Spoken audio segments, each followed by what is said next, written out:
اصول یہی کہتے ہیں کہ کوئی کرٹیسزم کرے آپ اس کو سنیں، اوپن مائنڈ کے ساتھ سنیں اور اس کو سمجھنے کی، اس کو کریکٹ کرنے کی کوشش کریں، ہمدردی رکھیں، احساس کے ساتھ سنیں. ایسا ہی ہے. تو عام طور پہ ہوتا ہے کہ آپ ہوتے کون ہیں مجھ پہ تنقید کرنے والے، تو یہ بھی اصول اس کا تقاضا نہیں کرتے. تو اصول تقاضا کرتے ہیں کہ غلط کوئی چیز دیکھ رہا ہے تو اس کا رسپیکٹفل وے میں جرأت کے ساتھ اظہار کرے. اور اصول اور پرنسپل اس چیز کا بھی تقاضا کرتے ہیں کہ کوئی جس کے خلاف بات ہو رہی ہے وہ اس کو بڑے اوپن مائنڈ سے، صبر سے، تحمل سے اس کو کریکشن میں پازیٹیو ڈائمینشن. سر آپ نے بڑے اہم نقطے کی طرف پوائنٹ آؤٹ کیا ہے کہ جس آدمی پہ تنقید ہو رہی ہے اس کا بھی ظرف ہونا چاہیے. جس آدمی پہ تنقید ہو رہی ہے وہ اس لیے بکھر جاتا ہے کہ عام طور پہ لوگ ہیں انا پرست. انا پرست آدمی اپنے اوپر تنقید برداشت نہیں کرتا، وہ تھریٹن ہو جاتا ہے، وہ ڈیفینسو ہو جاتا ہے، وہ اگریسو ہو جاتا ہے، کیونکہ وہ اپنے آپ کو بہتر سمجھتا ہے، کیونکہ وہ اپنے آپ کو بڑی شے سمجھتا ہے. اس کا نقصان یہ ہوتا ہے وہ کبھی بھی تنقید سے سیکھ نہیں پاتا، اور سیکھتا نہیں ہے تو ویسے ہی خسارے میں چلا جاتا ہے، اور وہ تعریف سے خوش ہوتا ہے. یہ انا پرست آدمی کا بڑا فیچر ہے کہ یہ تعریف سے پھول جائے گا اور تنقید سے بالکل گر جائے گا. تو جیسے ہی ایسے آدمی کے سامنے تنقید کی جاتی ہے وہ بکھر جاتا ہے، وہ آپ کو دشمن بنا لے گا، وہ تنقید کو پرسنل لے لے گا، وہ اس کو ذاتی اٹیک سمجھے گا. اس کے برعکس جو آپ کہہ رہے ہیں بڑے ظرف والا آدمی، ضمیر پہ چلنے والا آدمی، ریلیشن شپ کے اصولوں کو جاننے والا آدمی، وہ تنقید کو اپنے حق میں استعمال کرے گا. وہ تنقید سے دو باتیں سمجھ جائے گا. اگر تو اس نے غلطی کی ہے تو اس کو ٹھیک کر لے گا، اور اگر آپ بیجا تنقید والے آدمی ہیں تو وہ آپ کو پہچان لے گا کہ یہ ہر حال میں تنقید کرے گا، اس سے بچ کے رہنا ہے. یعنی اس تنقید کے دو مطلب ہو سکتے ہیں، یا تو واقعی میرے میں مسئلہ ہے، اچھی بات ہے نا، پتہ لگ گیا. سم ٹائم ہمارا دھیان نہیں جاتا، جب کوئی بتاتا ہے نا ہم کانشیس ہو جاتے ہیں. دوسرا وہ بندہ ہی نیگیٹو ہے. شکر کریں آپ کے سامنے تنقید کر لی ہے اس نے، آپ کو پتہ لگ گیا، وہ کسی اور کے سامنے آپ کی بات لگاتا، پھر دونوں کیس میں بندے کا شکریہ ادا کرنا چاہیے. تو اس کا بھی فائدہ ہوتا ہے جب آپ اصولوں پہ زندگی گزار رہے ہوتے ہیں، رسپانس سوچا سمجھا دیتے ہیں، آپ نے وہ اسپیس رکھی ہوتی ہے کہ اس کی تنقید اور میرے ریئیکشن کے درمیان میں یہ ڈیسائیڈ کروں گا کہ میں نے ریئیکشن دینا ہے کہ نہیں، بجائے یہ کہ انہوں نے تنقید کی تھی تو میں وٹے چوک کے پھر آ گیا. جب ان سے ایکسپلینیشن مانگے تو آپ نے غصہ کیوں کیا، آپ لڑے کیوں اس سے، اس نے یہ بات کیوں کی، اس نے یہ بات کیوں کی. وہ یار اس نے یہ بات کی ہے تو اس کے بعد آپ کے پاس بھی تو اختیار تھا نا کہ اس بات پہ کیا ریسپانس کرتے.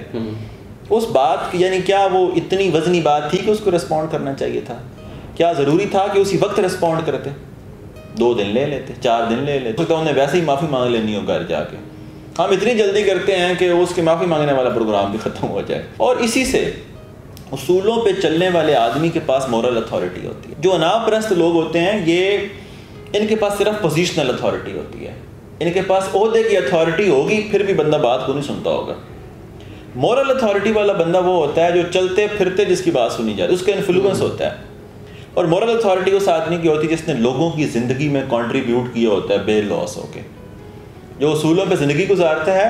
اور جو بندہ خود غرض خواہشات کو قربان نہیں کرتا کسی بڑے مقصد کے لیے، اس آدمی کی کون نہیں سنی جاتی. سر جس آدمی کو آپ اپنی ترجیح کے اوپر کاٹا مار کے ٹائم دیں گے نا، اس کے اوپر آپ کا انفلوئنس بھی بڑھے گا، اس کے اوپر آپ کی مورل اتھارٹی بھی ہوگی. پورے ادارے میں سنتا کوئی نہیں ہماری، کیوں؟ ہمارا مزاج ہی بڑا سیلفش ہے. پھر ہم کہتے ہیں یہاں کوئی بھی نہیں سنتا، ہمارا رویہ ہی ایسا ہے. وہ سنیں گے بھی تو سننا چھوڑ دیں گے کیونکہ ہم کرتے ہی ویسی ہیں. تو یہ مورل اتھارٹی اگر آپ کے پاس عہدہ نہیں بھی ہے نا، یعنی کبھی کبھی بعض بندوں کے پاس ادارے کے سربراہ سے زیادہ مورل اتھارٹی ہوتی ہے. اتنا انفلوئنس کر رہے اتنا ان کی بات سنی جا رہی ہوتی ہے. سارا وہ ادارہ چھٹ جائے، سارے دن باہر آ جاتے ہیں، باس کلا بیٹھا ہوتا ہے. کچھ بندے میں نے کہا نا باس ہوئے بغیر بھی باس ہوتے ہیں. انہوں نے اپنے آپ کو منوایا ہوتا ہے. ان کا دوسروں کی زندگیوں میں اتنا کنٹریبیوشن ہوتا ہے کہ وہ اس کے ساتھ سٹینڈ لینے کو تیار ہو جاتے ہیں. عہدے والا آپ کو ڈھونڈ رہا ہوتا ہے، انہوں بلاؤ، کیونکہ آپ میننگ فل انداز میں زندگیوں میں کنٹریبیوٹ کرنے لگ جاتے. پر ایسے آدمی کے لیے سارا ہمیشہ مواقع ہوتے ہیں. اور گاندھی کی مثال دی ہوئی ہے، گاندھی کے پاس عہدہ نہیں تھا لیکن مورل اتھارٹی تھی، بات سنتے تھے اس کی. لیکن وہ کرنے کے لیے نا آپ کو خود غرضی سے باہر آنا پڑتا ہے. آپ دیکھیں نا اللہ کے نبی صلی اللہ علیہ وسلم کے پاس جب عہدہ نہیں بھی تھا تب بھی کریڈیبلٹی ہوتی تھی ان کی، ان کا ٹرسٹ وردی ہونا جانا جاتا تھا. انہوں نے کہا تھا اگر میں یہ خبر دے دوں آپ کو تو مانو گے؟ انہوں نے کہا ہم مانیں گے. اس حد تک ٹروتھ فل آدمی کے طور پہ پہچانے جاتے تھے. اور ہمارے ہاں کیا ہے, موقع کی مناسبت سے سارا سچ ہم ایڈجسٹ کر جاتے ہیں.